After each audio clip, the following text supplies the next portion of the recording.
Got AAP? You're in Universal with your attraction assistance pass. You get a return time and come back to the express entrance. But now that line is way longer than you expected.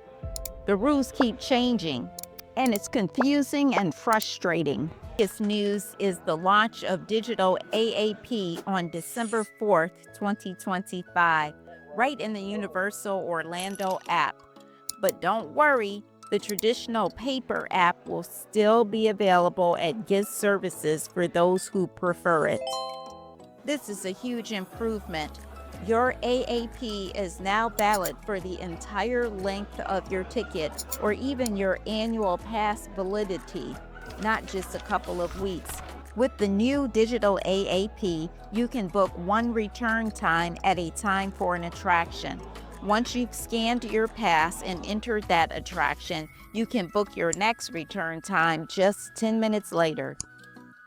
Now here's an important rule to remember. Remember, if you hold an active AAP return time, you are not permitted to use the express lane for any other attraction if its wait time is under 30 minutes. Universal has begun offering more people the return to queue model instead of AAP. This means instead of a virtual return time, you might be asked to wait outside the queue until your party is near the front, and then a team member will escort you to the attraction entrance. Or you might enter the regular queue, step out when needed due to your disability, and then have your party call you when they're near the front, at which point a team member will bring you to the ride entrance. The change wasn't widely announced.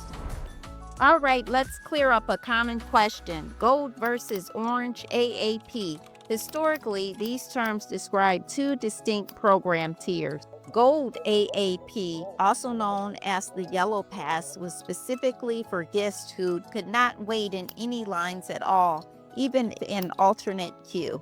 You'd get a return time based on the current wait, but here's the key. It would often deduct 15 minutes from that wait. Then you and your party would be personally escorted directly to the ride entrance. Orange AAP, on the other hand, also provided a return time for attractions. However, upon your return, you typically join an express line or a designated queue that would merge into the regular line further along. So a different flow compared to gold. Today, these rigid gold or orange labels are far less relevant. The digital change will probably change the use of terminology.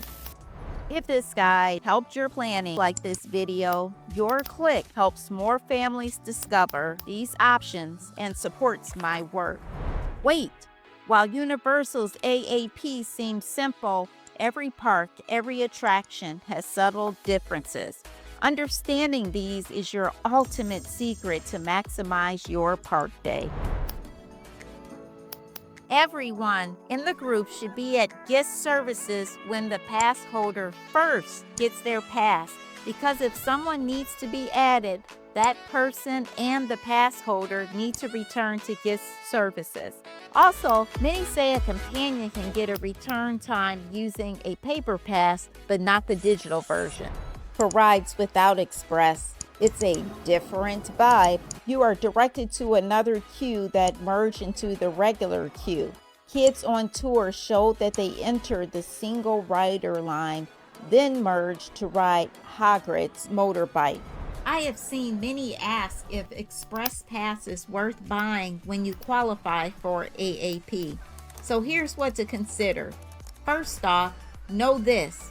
You can't stack Express Pass and the AAP. Now, to figure out if buying Express is truly worth it, you got to think about when you're actually going.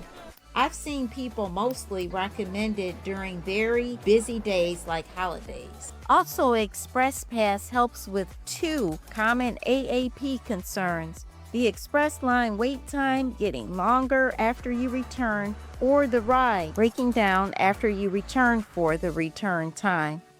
For Halloween Horror Nights, or HHN, Express Pass saves you mad time. You won't be going to checkpoints just for return times for most haunted houses. There are subtle differences in each park. Life with Liz said a Universal Hotel employee told them you can get your AAP the day before at City Walk Gift Services near Cold Stone and the escalator. This applies if you're visiting Islands of Adventure or Universal Studios Orlando. However, you can't get the AAP there if Epic Universe is your only or first park. If pre-approved, you don't need to visit the front gift services unless you're at Universal Studios Hollywood, which only has one station. Universal Studios Orlando has 3 gift services, while Islands of Adventure has 4, and Epic Universe has 5. For Halloween Horror Nights, Universal Studios Hollywood features 3 checkpoint locations, while Universal Orlando provides 4. This comment really moved me and encouraged me to continue making videos like this. From here on out, I'll have a comment spotlight. Believe me, I put in over 18 hours, deep dive research, cross-referencing every tip so you know it's solid. Just the facts, no fluff. Want to travel in comfort with no surprises on your journey? Subscribe for smart tips for every traveler.